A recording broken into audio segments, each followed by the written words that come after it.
titles.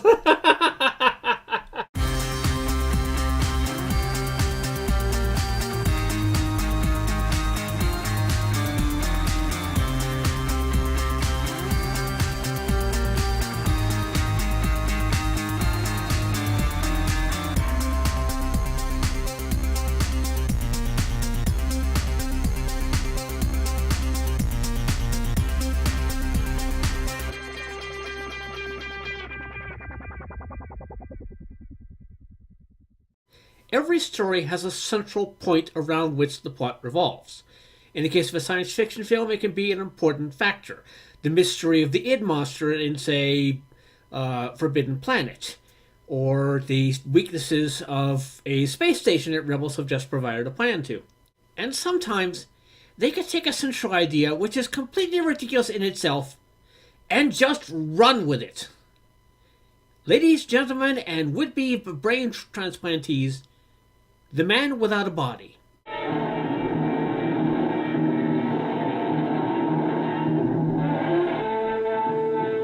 Our story opens in New York with an industrialist named Carl Broussard. He's basically a bastard. He's arrogant, he's obnoxious, he constantly berates his staff, and he's planning to make a lot of sales to put a lot of other companies out of business and become the most powerful man in the world. He's also been suffering from severe headaches, memory loss, and double vision. Beautiful. The brain of Carl Broussard. This is a serious matter, Carl. I've built an empire out of nothing, and this is the brain that did it. I shine shoes, and now bankers will fight to lick my boots. Carl, this is where the headaches come from. This dark area here. Tell your specialist the headaches I'm gone. Carl, you've always insisted upon frankness. Always. And please let me speak frankly now. I have a complete report from the hospital. Which you can give to my secretary. Carl, their findings are serious. And expensive. You're trying to tell me again I'm a very sick man. Yes. Yes, but I've muscles of steel. Yes, a living Rodin.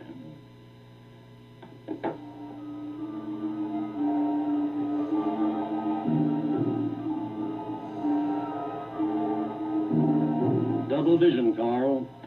I asked you to rest more. You wouldn't follow my advice. Carl, you have a brain tumor. We think it may have been caused by you compulsively x-raying your own head. Broussard is understandably somewhat upset about this circumstance, despite the fact that many people behind the scenes, including his own much younger and abused wife, would probably love to see him die, and is advised by his personal physician to go to London to talk to Dr. Phil Merritt, who is experimenting with brain transplantation and may offer some hope. He goes there, of course, and meets Dr. Merritt, who is a calm, quiet, and highly intelligent man, along with his assistant and his nurse. He's taken in for a brain scan and learns that their lab is the usual sort of stuff. Various disembodied organs kept alive by electronic equipment, an eye attached to a little electro-zap thingy, and a living severed monkey's head on a table. Standard medical stuff.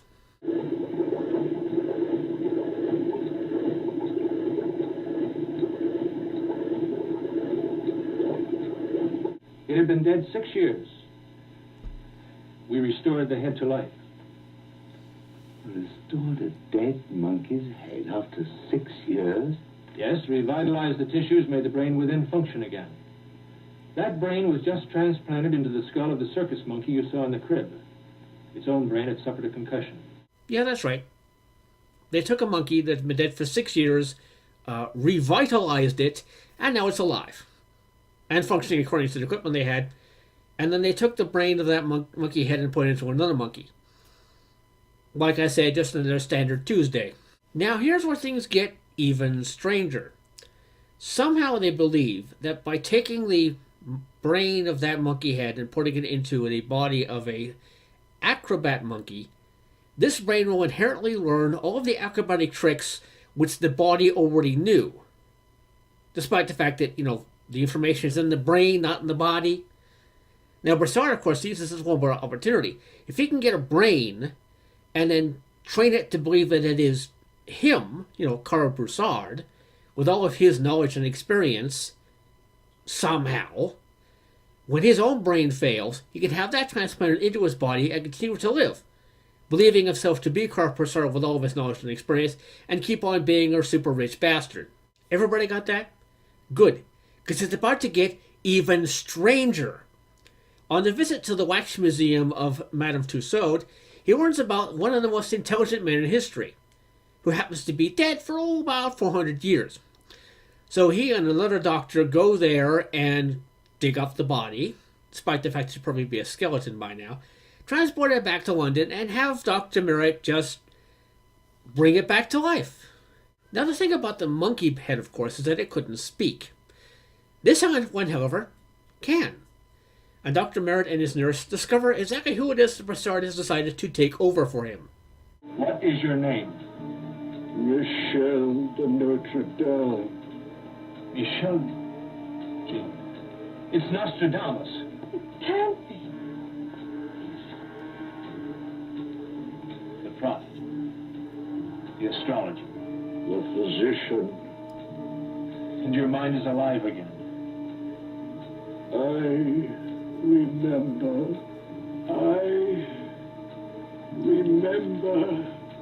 Yes, yes. Go on. Tell me, when were you born? 1503. Provence. Saint-Remy. You shall listen to me carefully. This is the 20th century. Do you understand? The 20th century. I have always lived in the future. You predicted you would return, and you have. After 400 years. They called me a charlatan, an impostor. Only the ignorant. There are others who said you had a special sense to forecast. Have they burned my books? No, no. You are still read and still honored. Many of the things you predicted have come true. The French Revolution, the rise and fall of Napoleon, dictatorships come and gone. You have caught sunlight in a globe. Now, that's an electric light. We've a whole new world to show you. Who are you? A doctor, a physician like yourself. We shall have much to talk about. This offers a magnificent opportunity to talk to this man who foresaw the wonders of the future, help him realize that his life was not a waste and he's done tremendous good, and learn all sorts of amazing things about the past and the present and possibly in the future. Well, forget all of that, because that doesn't matter. What really matters is Broussard is now convinced that this brain will have to take over for him, and he's going to convince him that he's Carl Broussard, even if he has to browbeat it into him. Try to imagine you are Carl Broussard. Your father was a drunken cobbler. You hated it. No. Assume it is so. At the age of 11, you ran away from home. You shined in shoes, cleaned sewers, did anything for money. You watched for opportunities. You are smart, alert. Today you control a financial empire. Men hate you. You trust no one. Soon you will be the most powerful man in the world. You think that Broussard will succeed in dominating Nostradamus? Depends. See, in a way, it's like a hypnotic seance. Some people are susceptible, others are not. We know Broussard is a forceful person when in his right mind. Nostradamus is an unknown quantity to us. So, you understand? I am buying all these oil properties in order to gain control. I will never sell until it is accomplished. Tell me, will you remember? You will have to carry on for me. Tell me, will you remember? Carl Broussard! I am Nostradamus. I order you to answer. I, Carl Broussard. Stop this. Now, he may be 400 years out of date, but he's no fool. Nostradamus knows that if Broussard succeeds in overriding his personality and turning him into, well, him, he's going to be effectively dead again. So when Broussard comes and asks for advice on some recent deals he's made, he hatches a plan to deal with the situation. I've come to you for assistance. I've just had an urgent message. An important decision has to be made. I'm very tired. My mind is confused. You have a good memory. Repeat what I told you about the oil properties. Please. My whole fortune is at stake. All my life's work. Millions of dollars. Yes, What shall I do? you want to gain control. But I say, sell. You are right. I'll take your advice. We will sell now at a high price. Another coup for Count Broussard. You're very shrewd, my friend. You will be able to carry on for me well. Now, Lou, Dr. Murray's assistant, has been seeing Broussard's wife, and knows that she'll probably inherit just about everything when he dies, and figures that the best way to ensure that Broussard can't carry on is to dispose of the brain. So he goes down to the lab and accidentally switches off the equipment keeping the brain functioning. Stop. You want to destroy Broussard, not me. I know the purpose I serve. Think he can get another brain. There is one way to destroy Broussard, and I am doing it. And Nostradamus' plan is working, too. The information he given was the exact opposite of what he had actually suggested, so now Broussard is effectively ruined. His holdings are being seized, his personal fortune is collapsing, and combined with the brain tumor and all that, he's now gone completely... Together. They're mine. I'm not going to take them from you. I want to put them on you. See you in all the loveliness I could once afford. I put them on you, piece by piece. You smile for me. Yes. Look, remember? I gave you this in Sun Valley. Now, come. Put on the smile you put on when I gave you this in Sun Valley. What are you trying to do? Smile. No, God. No. Smile. And when Lou goes to meet with her and discovers that she's dead, Broussard chases him with a pistol and guns him down just as he makes it back to Dr. Murd's lab. Now penniless and on the run from the police for 2 murders, and this is 1950s when he could definitely face the gallows for that crime, Broussard seeks revenge on the brain that he blames for all this, because people that rich and powerful never have any problems that are their own fault.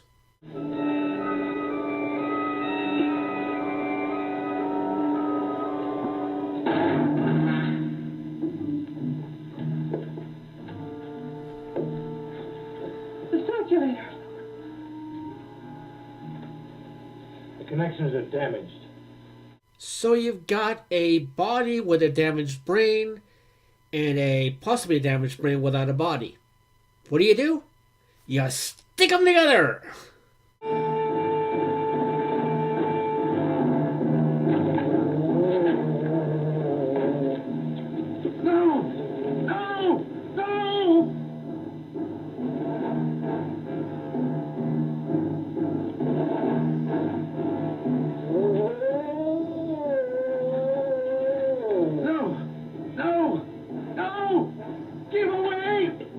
And thanks to Broussard's harebrained interference, the creature escapes and, as monsters are wont to do, goes on a rampage through the streets of London. Oh, hello, Dr. Merritt. I understand you had trouble. I see. Well, it can't move very quickly. Nourishment, I fed it intravenously. I'm glad you agree. That's right. You know, it's remarkable it's alive, this head mounted on your assistant's body.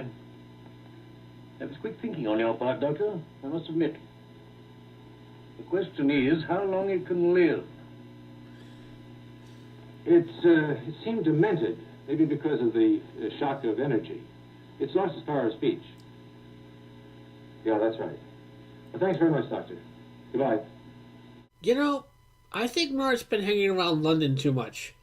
I can understand the police doctor saying that, Oh well, these things happen. Keep calm and carry on. But Mary is remarkably calm about the fact that a scientific experiment gone wrong is rampaging through London and could do who knows what. Things finally come to a head when Broussard chases the monster up into a nearby church. Broussard, don't! Please don't go. Look out up there!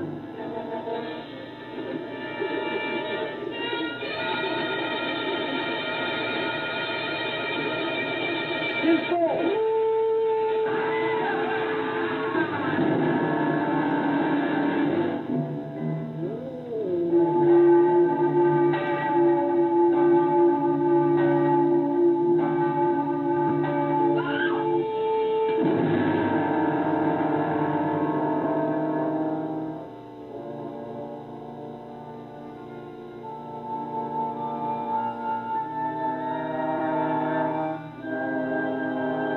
So that was The Man Without a Body.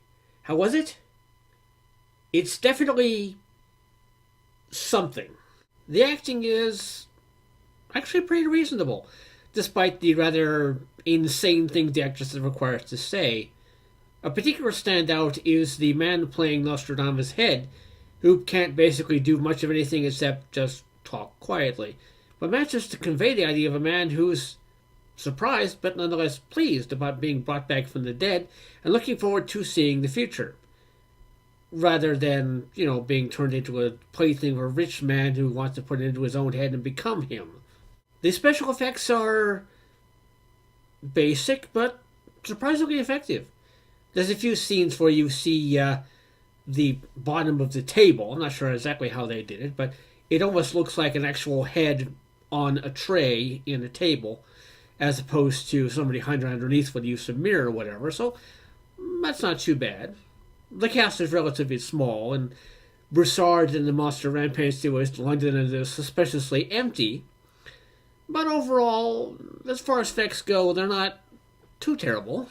Now, what makes this movie completely insane, in my view, is the premise and the way they just keep building on top of it.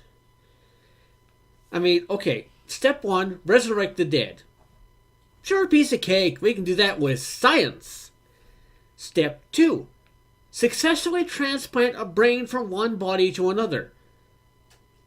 Okay, kinda out there, but if you can already raise the dead, why not?